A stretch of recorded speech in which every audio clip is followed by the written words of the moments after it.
Magandang hapon, ngayon ay February 17, 2026 at narito ang update ukol sa maging lagay ng ating panahon.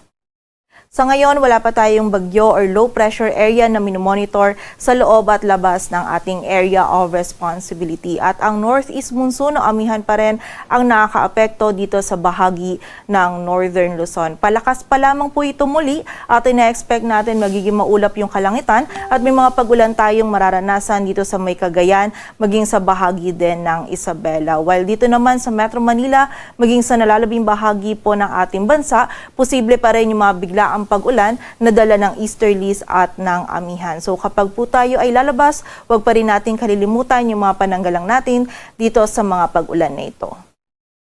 At para naman sa maging lagay ng ating panahon bukas, araw ng Miyerkules, kung saan ina-expect po natin na posibleng bahagyang lumakas pa yung amihan at makaapekto sa malaking area ng Luzon, magiging maulap po yung kalangitan at may mga pag-ulan pa rin tayong mararanasan dito sa May Cagayan, Isabela, Aurora at Quezon, dala po ito ng amihan. Samantala sa nalalabing bahagi naman ng Luzon ay magiging bahagyang maulap hanggang sa maulap yung ating kalangitan. Posible po yung mga isolated na mga may hinang pag-ulan or pag-ambon dito sa Metro Manila, nalalabing bahagi ng Calabarzon at Central Luzon, maging dito din sa Ilocos Region, Cordillera, Administrative Region at nalalabing bahagi pa ng Cagayan Valley. Samantala dito naman sa area ng Mimaropa at Bicol Region, posible pa rin po yung mga biglaang pag-ulan na dala ng easterlies. Agwat po ng temperatura dito sa Metro Manila ay mula 24 to 30 degrees Celsius.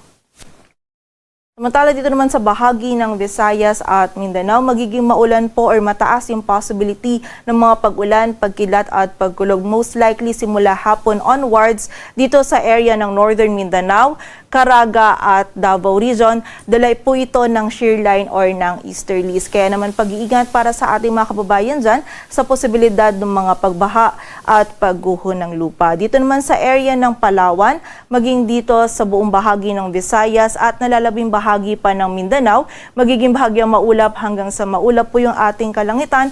Possible pa rin yung mga biglaang pag-ulan, pagkilat at pagkulog na dulot ng easterlies. Agwat po ng temperatura sa Cebu ay mula 24 to 30 degrees Celsius at sa Davao naman ay 24 to 31 degrees Celsius. Para naman sa lagay ng dagat baybayin ng ating bansa, wala po tayong nakataas na gale warning, ngunit iba yung pag-iingat pa rin para sa mga kababayan natin na maglalayag dito sa mga dagat baybayin ng Northern Luzon sapagkat magiging katamtaman hanggang sa maalon po yung lagay ng ating karagatan. Para naman sa 3-day outlook ng mga key cities ng ating bansa, in the next 3 days, patuloy pa rin pong amihan, shear line or easterlies yung iba't iba pong weather systems na prevailing sa iba't ibang bahagi ng ating bansa. From Thursday to Saturday, ang amihan po ay bahagyang lalakas at makakaapekto sa malaking area ng Luzon. So hanggat maaari po, i-enjoy natin itong ina-expect natin na surge ng amihan dahil after po nito, posibleng medyo maging mainit na yung ating panahon or unti-unti na pong tumaas yung temperatura na ating naitatala dahil kung prevailing man po yung amihan ay mostly nasa may area na lamang po ng Northern Luzon. So expect po natin again from Thursday to Saturday dito sa Metro Manila, maging sa area din ng Baguio City, magiging bahagyang maulap hanggang sa maulap po yung ating kalangitan. Medyo malamig po yung panahon natin sa madaling araw at possible pa din yung mga isolated light rains na dala ng amihan. Agwat po ng temperatura sa Metro Manila ay mula 23 to 31 degrees Celsius. Sa Baguio naman ay 15 to 24. While dito naman sa Legazpi City, na-expect po natin by Thursday may mga isolated light rains lamang po na mararanasan na dala ng amihan.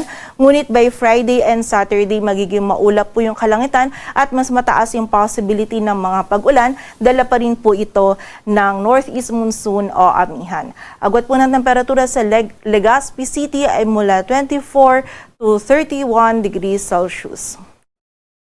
Dito naman sa area ng Visayas, partikular na po sa Metro Cebu, by Thursday ay may mga isolated light rains po tayong mararanasan dala po ng amihan kapag ito ay tuluyang lumakas at posibleng umabot hanggang sa area ng Visayas. While for Friday and Saturday naman, nakita po natin maulan na panahon yung ating mararanasan na posibleng dulot ng shear line.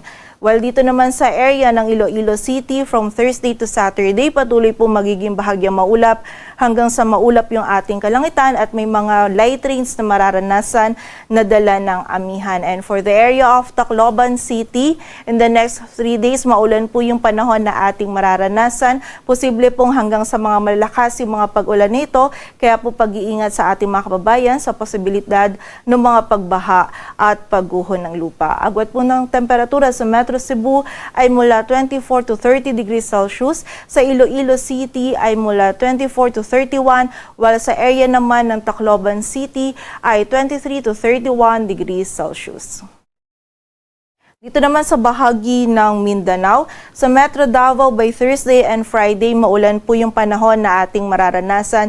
Dala po ito ng easterlies or ng shear line. While pagdating naman po ng Sabado, mababawasan na po yung mga pag-ulan nito, but possible pa rin yung mga biglaang pag-ulan dulot ng mga localized thunderstorms. Dito naman sa area ng Cagayan de Oro City, patuloy po or magiging maulan yung panahon natin mula Thursday hanggang Saturday. And dito sa area ng Zamboanga City, kung meron po tayong mga pag-ulan na mararanasan, ito yung mga biglaang pag-ulan, pagkilat at pagkulog lamang.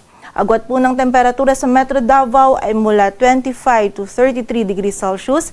Sa Cagayan de Oro City ay 22 to 28 degrees Celsius. Samantala sa Zamboanga City naman ay 24 to 34 degrees Celsius. Dito sa Metro Manila, ang sunset natin ay mamayang 6:01 p.m. at ang sunrise naman ay bukas ng 6:19 a.m.